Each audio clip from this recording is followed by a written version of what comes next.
I want to welcome people back to our 28th episode of Corona Conversations, these Zoom interviews that we've been doing with people who have interesting connections to Margaret Chase Smith, the Margaret Chase Smith Library.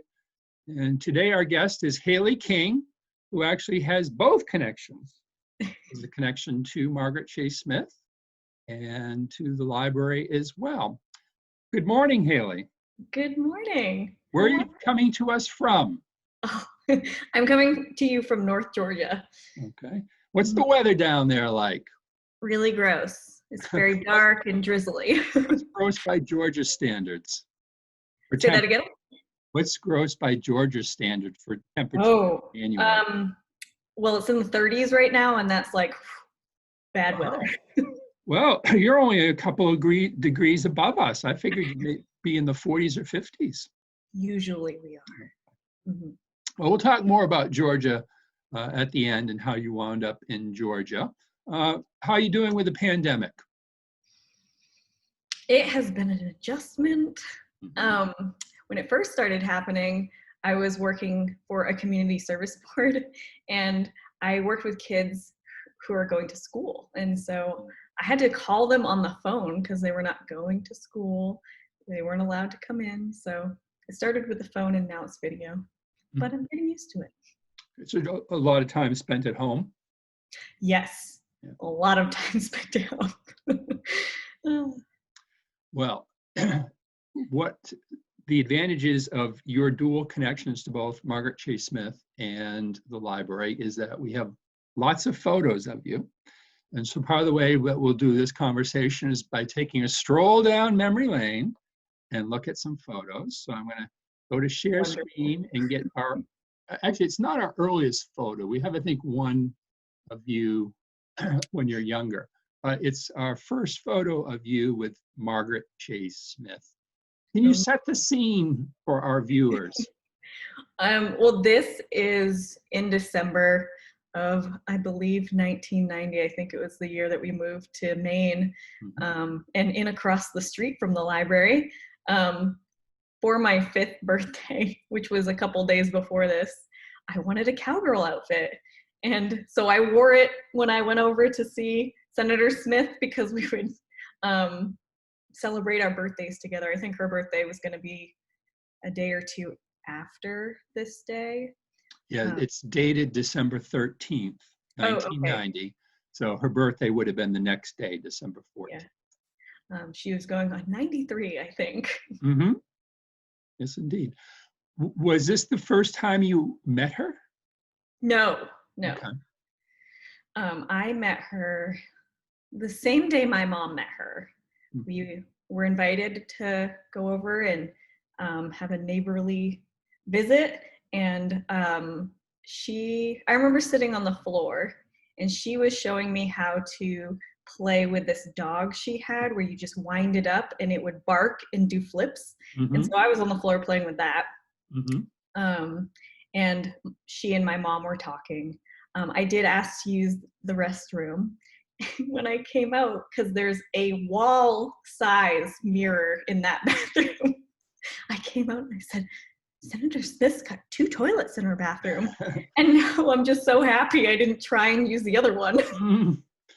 It's a trick we like to play on the students when they come for field trips, to have them from the hallway look in, and so it looks like there's 2 toilets because there's a full-length mirror right next in the bathroom. Well, it got me at 4 years old. Very good. So what we should also point to, you mentioned the dog, and in her living room, next to her chair, there was a big container full of toys. Mm-hmm. Right. So what it really highlights is she really, even though she didn't have any children of her own, she really liked young people. Mm-hmm. We've heard some other stories about kids playing with that wind-up dog that could do flips. Mm-hmm. I think Senator Angus King's kids came once and enjoyed playing with those toys. I think she gave it to his son. Yes, Benjamin, I believe. Mm-hmm. So we should also point out, also in this photo is your brother Lucas, your older brother, right? Uh-huh. How many years older is he? 3.5. Okay. And people might also notice on the far left of the photo that there's, looks like poinsettias. So it's obviously, it's Christmas time. It's Christmas time, 1990.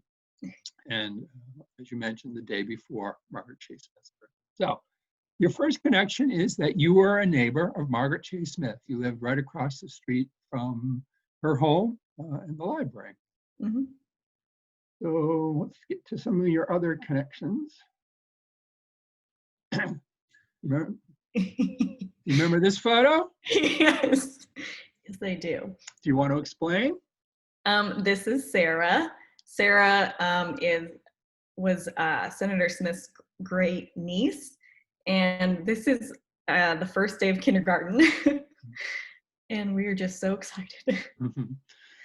So when people have the opportunity to go through Senator Smith's house, there are lots of family photos, and although she didn't have any children, she was close to her nieces and nephews, and as they had children, her grandnieces, grandnephews, and great-grandnieces and great-grandnephews. And so there are several pictures of Sarah throughout the house. And actually, when Sarah grew up, she got married at Margaret Chase Smith's house as well. I didn't know that. Yes, she did, yeah. Oh, I love that.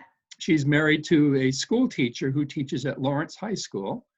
And he's a social studies teacher, so he brings his students here. And hopefully somewhere along the line, he'll be one of our interviews. And they got married here at Margaret Chase Smith's home.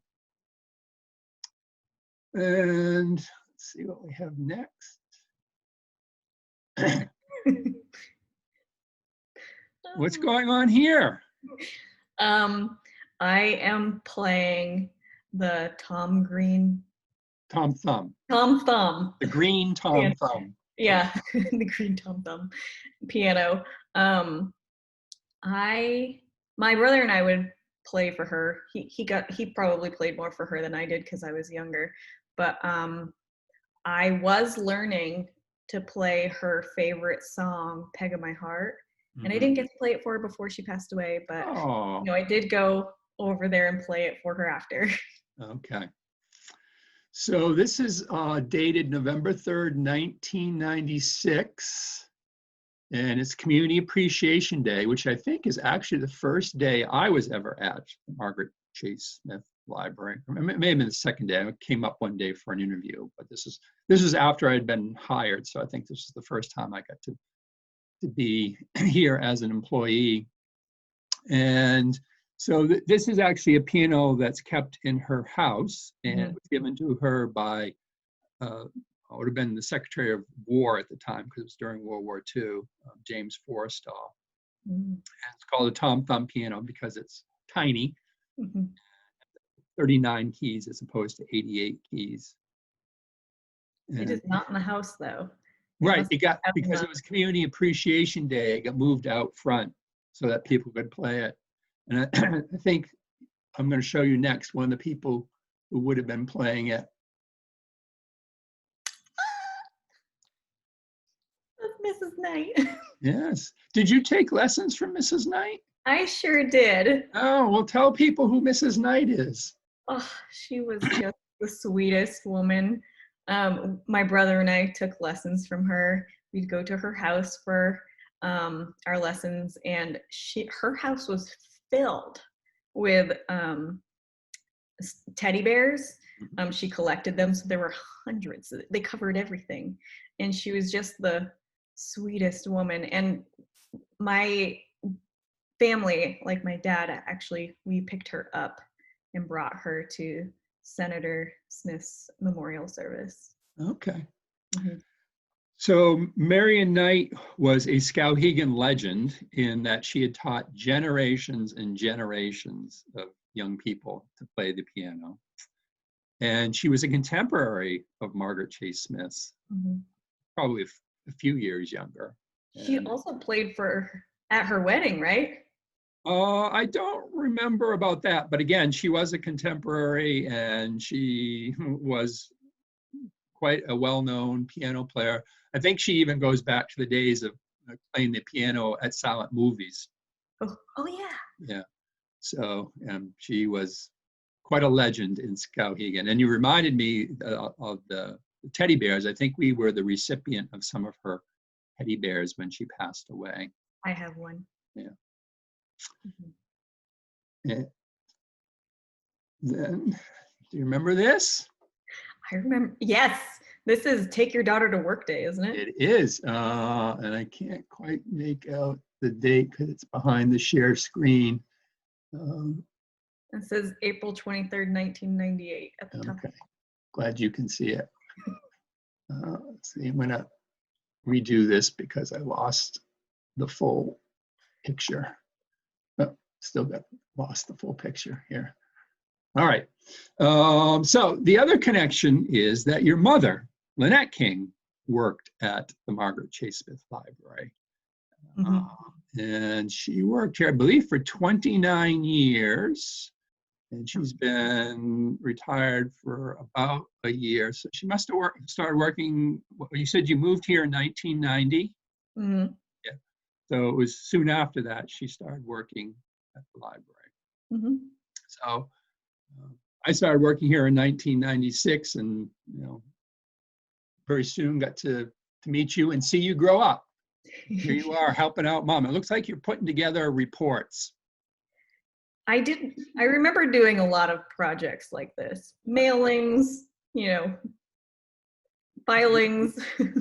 We actually have quite a few photos from this day. So some photos of you at your mother's desk working at, well, it may be a pose shot, but you're at her computer. Yeah, I think I know what picture you're talking about. There's some pictures of you reading Margaret Chase Smith's autobiography. Oh, yes. So we saw you a lot over the years at the library. I sure did spend a lot of time there. You remember this? Is this? I do remember this, but I don't remember. We ran a program in the summertime called Skowhegan Girl, and this is from 1999. I think here actually you are sort of one of the Skowhegan girls, but in other years you helped run the program. Yeah. Oh yeah, now I remember. We also played okay. Oh no, go on. Yeah, so I think on this day it was. So the idea of the Skowhegan Girl was a spin-off of the American Girl. It was a program that Vanessa Karen started, and it was the idea of showing young people what life was like when Margaret was growing up in the 1890s and early 1900s. So this day was some of the games that young people would have played. And I think you might be doing hopscotch. I think so. Yeah. And this is from 2005. I believe you're in college at this time. And one summer you were an intern here at the library. Do you remember some of the things that you did over the summer? Yes, I worked on, helping Sherry with cataloging items from the house. Funny you should mention that. Oh. This is actually you out in the museum section. Yeah. Taking inventory of what's in the collection. Mm-hmm. Yeah. That was kind of neat. Do you remember any other things that you did that I might have photos of? I did tours that summer. Yeah. I sat at the front desk and answered the phone. I think I helped with some of the the display case materials for out front, the ones that changed over. Do you remember putting together a scavenger hunt? Trying to remember what was on that scavenger hunt. We still have it. It's roses. Oh, yes. I do remember that. Wow. The prize is somewhere I can figure out how to share it, but I'm not going to try to do that right now. We still have it. It's still usable. And trying to think that there was one other thing. Oh, I think I do have another picture. Yes, because you mentioned tours. Oh my goodness. This was not a tour. Well, it is. Sort of. Yeah, this is a school group from the Margaret Chase Smith School in Sanford, Maine. Uh-huh. And because the school was named after Margaret, they always made a point of bringing, I believe it's their third graders every year. Sanford is in very much the southern part of the state, so it's a very long bus ride up from Sanford with a bunch of 8 and 9-year-olds. I think about a 2.5-hour bus trip. Yeah. So this is either maybe when they first got here, after sitting on a bus for 2.5 hours, trying to get their blood flowing again, or either that or trying to work off some of their energy before they put back on the bus, back to Sanford after taking the tour. So you are actually seem to be leading the activities here very spiritedly. I have a feeling that I was doing one of the songs or a couple of the songs that I learned when I went to Hobie, the Hugh O'Brien Youth Leadership Week. Yeah. We did a lot of that. So Okay. I did have some kids singing in the rain outside the library at times. Yeah, the Margaret Chase Smith School in Sanford has a school song in tribute to Margaret. So that was always one of the highlights. Just as they were getting ready to leave, they would always serenade your mother with Margaret Chase Smith's song. So I got my, I don't want to go too far. Yeah, okay.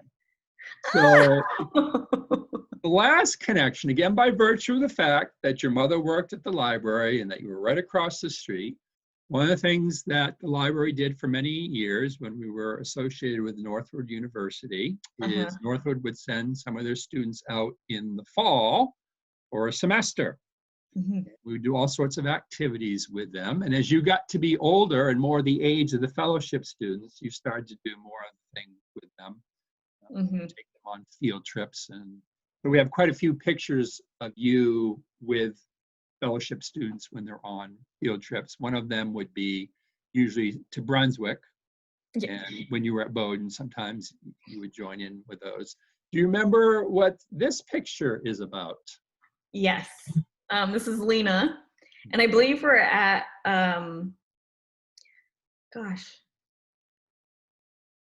we're at Angie's house. Angie Stockwell, who was our librarian for 37.5 years and just retired. Yeah, she was helping us learn how to bake pie.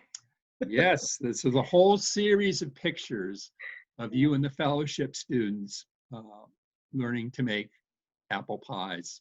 I believe that little piece of paper says "Kiss the Cook." It does. And actually, I wanted this picture because it shows you with the fellowship students, but there's others photos of you working very diligently on making the apple pie. Rolling out the dough. You've got flour all over you. So there's one more photo, but we'll save that for later on. So I remember I got to see the fellowship students from when I was little too. So like all the way up through. Yeah, because oftentimes what would happen is staff members would invite them over for meals. So I'm sure there were cases where the fellowship students were at your house being served meals. So let's go back to Margaret. What are your memories of Margaret Chase Smith? I actually can still remember her voice. I remember she used to take my hands when she would talk to me, which, always felt really special. She felt like part of my family because I would go over there quite often to visit with her. Also, my mom was in the rotation of people who would go over and give her medication, and so my mom would bring me over with her, and we'd visit with her before we went back over across the street home. And just learning about her and all the things that she did, I thought she was pretty neat. Yeah. She's such a nice woman. Did you were pretty young? I mean, when she passed away, how old would you have been when she passed away in 1995? 9. Okay. 9. Did you ever felt like she was giving you advice? She probably did, but it was more of the like attention she gave me that I remember. And so not necessarily all of the words are what sticks out, but just how, you know, how intense she was in giving me her attention by holding my hands and making a point to like have a picture with me. And we always say, and I think you're affirming that even though she didn't have children, she had a good rapport with young people. Yes. And the other item that you're noting, and I think this is true of all ages, that she was very attentive to people.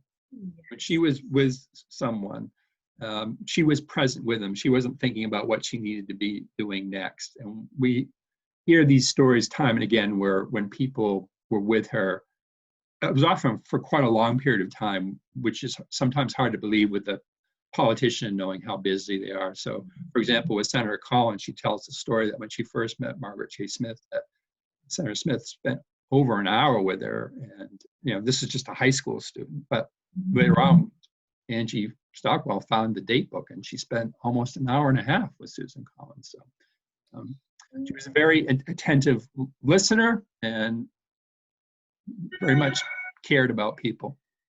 And she would make a point of telling my mom to go and get an ice cream something or other, or a cake for us to share when it was our birthday. Your shared birthdays.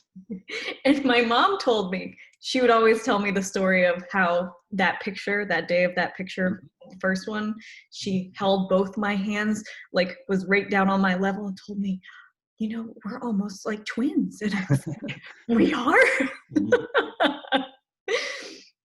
So happy memories. Yes. Very good.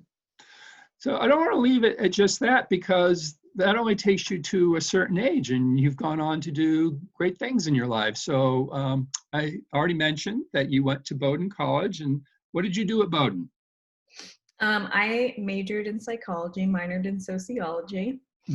I played field hockey my freshman year. I played rugby my sophomore year, and I was co-chair of a subcommittee on the student activities board and co-chair of the spring gala my senior year.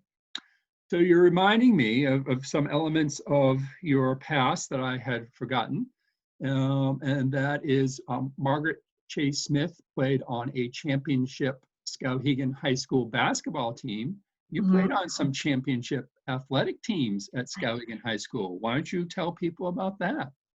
Well, I started playing field hockey when I was 5. And by the time I got to high school, it was like my life. And I was too small to play on varsity my freshman year because I didn't even weigh 100 pounds. But my sophomore year started what seems to have been a dynasty of winning state championships since then, because we won all 3 years, my sophomore, junior, and senior years. And then it sounds like they've only lost a couple times since. Yeah, it's something extraordinary. It's like, you know, over the past 20 years, they've won 18, 19 state championships, full state in the largest class. So it is quite a dynasty that has been established over the years, year after year after year. It keeps on going. I don't know how things sorted out this year with the pandemic. I don't know if they were able to have state championships or not. Usually you can count on every fall that Skowhegan High School will at least win the regional title, and so almost always is in the state championship, and almost always is winning the state championship. So you were part of that dynasty, that legacy. So what happened after Bowdoin? Well, I moved to Korea for a year and taught. Oh, I've forgotten about Korea. Yeah. I taught English at a preschool. It was so much fun. And you had so much fun that you convinced your brother to do it. No. It was the other way around. All the way around? Okay. Yes, he was already there. Okay. I had applied to the Peace Corps, but I was nominated for a program that would have been the spring following graduation. So I would have had, about a year with, no plans. And so my brother was like, well, why don't you come here? And I was like, sure. So you were there at the same time, partly? Okay. And we'll continue on with the story. So you do a year in Korea? And then when I came back, you know, not long after I had arrived in Korea, the recession hit, and I was like, what happened? And when I came back, you know, it was still in full force pretty much. And, you know, Maine was hit pretty hard. And so I had to struggle with finding a job. I was substitute teaching in Skowhegan for a bit until school closed. And then I applied to a position in Senator Snowe's DC office. Senator Olympia Snowe from Maine. And I remember I got a call back pretty quickly and did a video interview with Aaron Haynes. And because before this, I had already bought a one-way ticket to DC, and I was going to be staying on my friend's couch for a little couch surfing. Yeah, but I was offered the job and accepted the job before I left, so I was quite relieved. So overall, how long did you wind up working for Senator Snowe? I started working for her in August of 2010, and I worked for her until she retired in 2013. Okay. And what sort of things did you do in Senator Snowe's office? I was her staff assistant when I first got there, and so I pretty much like ran her front office where people would come, visitors would come, and I would, you know, make sure conference rooms were set up and ready, and direct phone calls to the appropriate people, take messages. I would put in requests for White House tours for constituents, and also, you know, flag requests for flags to be flown over the Capitol on certain days. And after that, we had a legislative correspondent leave, and I applied for her position and was lucky enough to get that position. And so I spent the remainder of my time as a legislative correspondent, which what did that entail? I would write responses to constituent letters about different issues. Did you have specific topics that you were responsible for? Yes. I had foreign affairs, finance, gosh.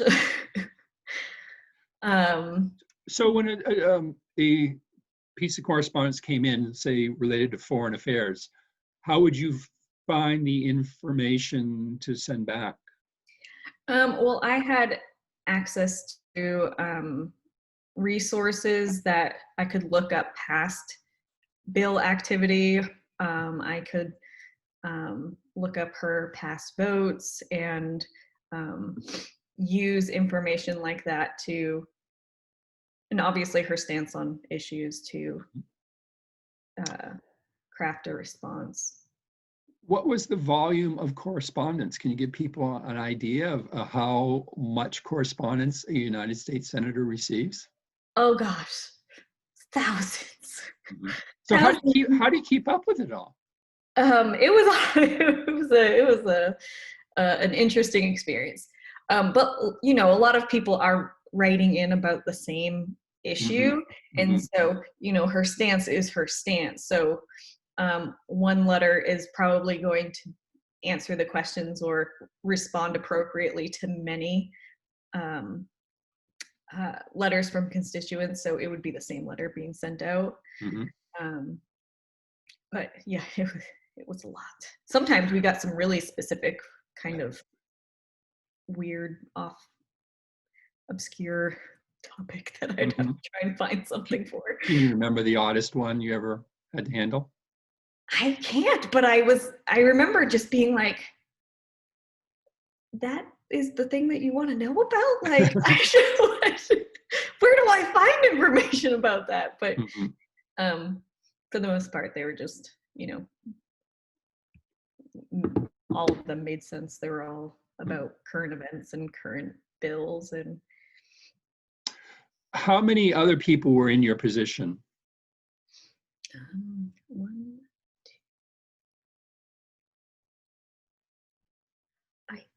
there were 3 or 4 of us.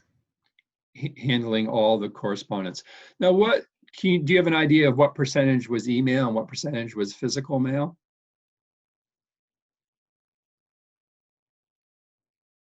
I don't. I remember, because I didn't go through physical letters. Mm-hmm. They were in the computer. And but when you say they're in the computer, do you have the sense that they had been sent as letter, or had they been sent as email? probably a lot of both. Okay. I can't remember. I don't think that it was coming probably to the DC office, because I didn't get tons of like letters that way as a staff assistant. It was more from, groups that are wanting to give information about their issues or things like that. But what about constituent requests? Is that a separate division, like people who have problems with Social Security or the VA, with someone else handling those sorts of things? we did get some, I did get some mail about some specific, like personal things that wouldn't apply to other people, but that wasn't that often. So I'm not exactly sure where that ended up going, if people generally sent them elsewhere. Mm-hmm. And did you encounter like coordinated letters? Because oftentimes advocacy groups, they almost print out a form letter that they ask people to send in. Or like a postcard. Yeah. Yep. We got lots of those. Mm-hmm. Were there any really hot burning issues in that time you were there? Had gotten people all riled up? Don't ask, don't tell. Okay, in the military, yeah. Yeah. Also, we almost had a shutdown at one point, and that was a big thing. I think that was around the time of Don't Ask, Don't Tell. What else was going on? I mean, there was a lot of like health bill things, but that wasn't part of my portfolio. Was there any big burning of foreign affairs issue in that time period? Well, I remember writing a letter about pirates and things like that. The Somali pirates. Yeah. But I didn't also have the defense portion, so somebody else did the defense letters, and so sometimes they would overlap, but it was more the defense issues that were. Do you remember what big committees Senator Snowe was on? Oh, she was ranking member of the Small Business Committee, and so we worked with the staff of that office, kind of like her own staff, because they're working for her in a very similar way that her personal office did. So I worked with their staff a lot. Oh, I did tax. Taxes? There was tax stuff, yes. Oh, gosh. Did you get some letters about taxes? Oh my gosh, yes. I also got letters about futures and dividends and stuff like that, and I was like, ooh, this is not. I had to ask lots of questions for that one. Did you enjoy that experience? Oh yeah. I mean, I remember walking through the Capitol, because I would have to, bring the flag requests to the Capitol, a particular place in the Capitol building. I remember going up the stairs and looking out the window and seeing like the side of the building and being like, wow. It was just amazing, which is partly why it made me very sad to see what happened the other day. I was just going to ask you, as someone who has worked there, how did it make you feel? I was very upset.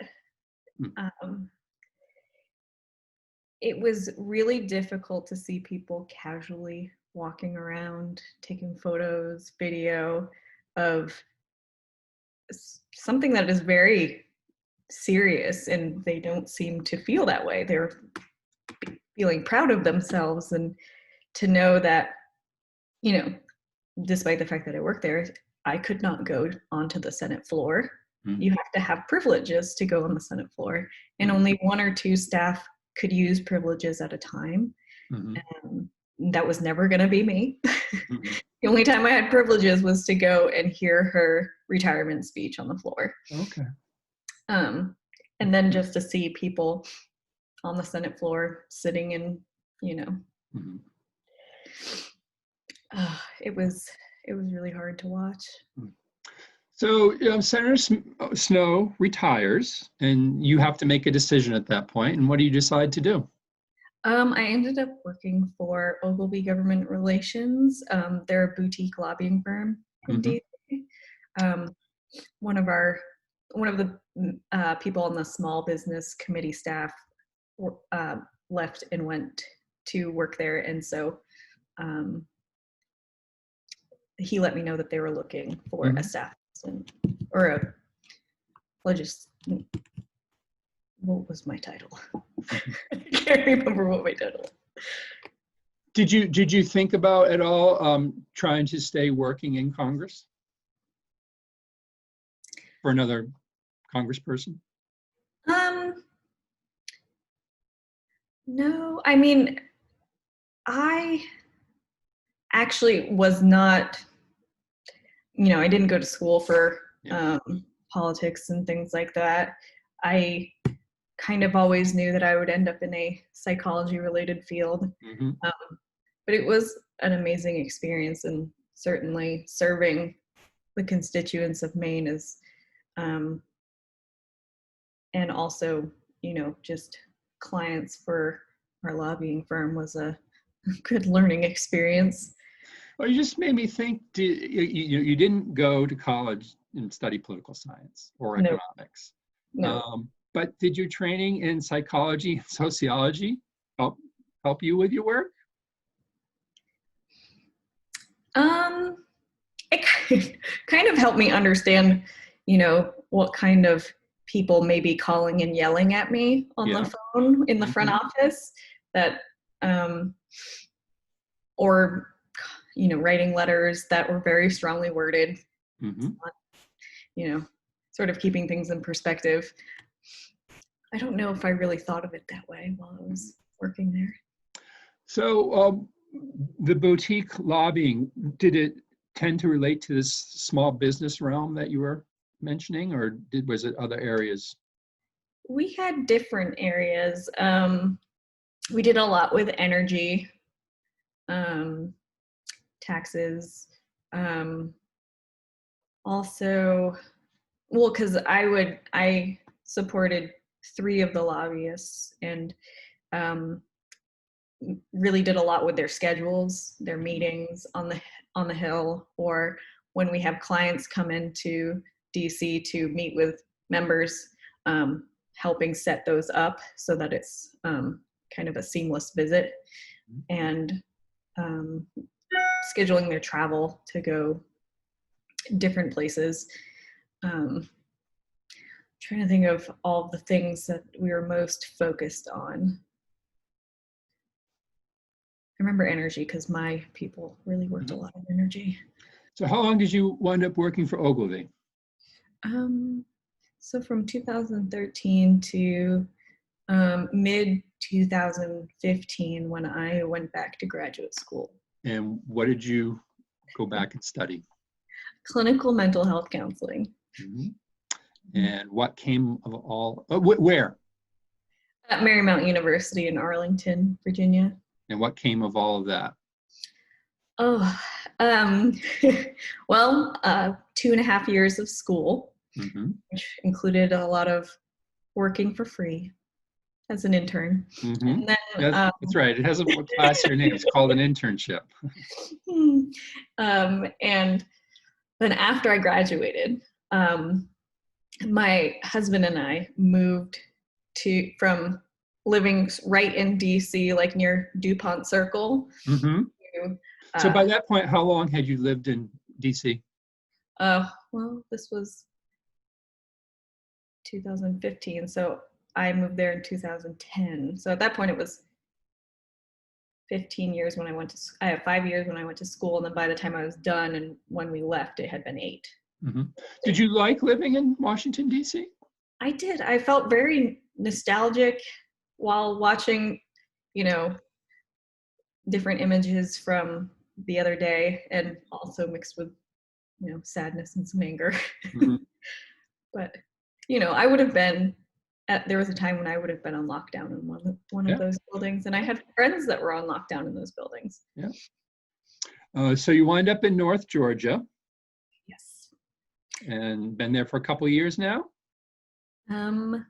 3 at the end of this month. Okay. And what are you doing in North Georgia? Well, I spent most of that time working for a community service board, working with middle schoolers and high schoolers. Mm-hmm. But in October, I started private practice hours. Mm-hmm. And now I only do private practice, Mm-hmm. which is, it's going to be a long process of building Mm-hmm. a caseload on my own. Mm-hmm. But I love it. Good. You found your niche. I did. Good. Well, good luck to you. Thank you. I must confess, what gave me the idea to have you as one of our interviewees is you did a post on Facebook the other day, and I'm sure you do lots of posts, but this one happened to come into my news feed, is about that you had just voted. And it was, the light bulb went on. Oh, Hayley King is in Georgia, and Georgia's having a pretty significant 2 Senate elections, which just dawned on me. I mean, you get to vote twice, right? You had to vote for 2 different senators, which is rare, because usually the senators cycle through, so it would usually be 2 years between voting for senators. This is a very extraordinary circumstance that was going on. Also, because of the way that Georgia does it by a runoff. So you voted in November, then you had to vote again in January. Yeah. So my question to you is just in general, what has it been like to live in Georgia for the past 2 months between the November election and then this special election on January 5th? What has it been like down there in Georgia? We've seen Georgia in the news a lot for politics, but as someone on the ground, what's it been like for you? We got lots and lots and lots of flyers in our mailbox. But I live in a place that has been probably the most different from the other areas that I've lived in years past. Mm-hmm. But what do you mean by that? A more conservative place than I have been used to living. In DC, certainly there are conservative staffers and people in that city, but it was different, I would say. And I would say that it's more conservative than where I grew up in Maine. Which is pretty conservative. Yeah, right. And like there have been protests, like Black Lives Matter protests in this town that I live, and it hasn't been super different just the past 2 months, given the pandemic is pretty much, you don't go out and see people anyway. Yeah. But just in general, over the past year, there have been very strong opinions expressed in people's front yards, on their vehicles, and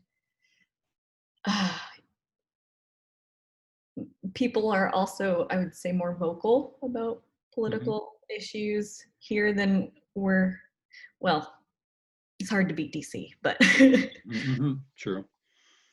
But living in a residential area of outside of DC, which has been interesting. Probably a little bit more conservative than I find myself to be, just as a counselor. I find that heavily influences how I see the world. But I felt like it was really exciting because also the presidential election was pretty, eventful. Georgia, yes, it's been very eventful for Georgia, yeah. Yeah. And then, the Senate runoff was pretty, I am glad I got to be part of it. And there were so many people who liked the post. And I know that it was probably because they were not going to be able to vote in this election, but it was definitely going to make a very big difference one way or another. Yeah, it has made a huge difference. Yeah. Yeah.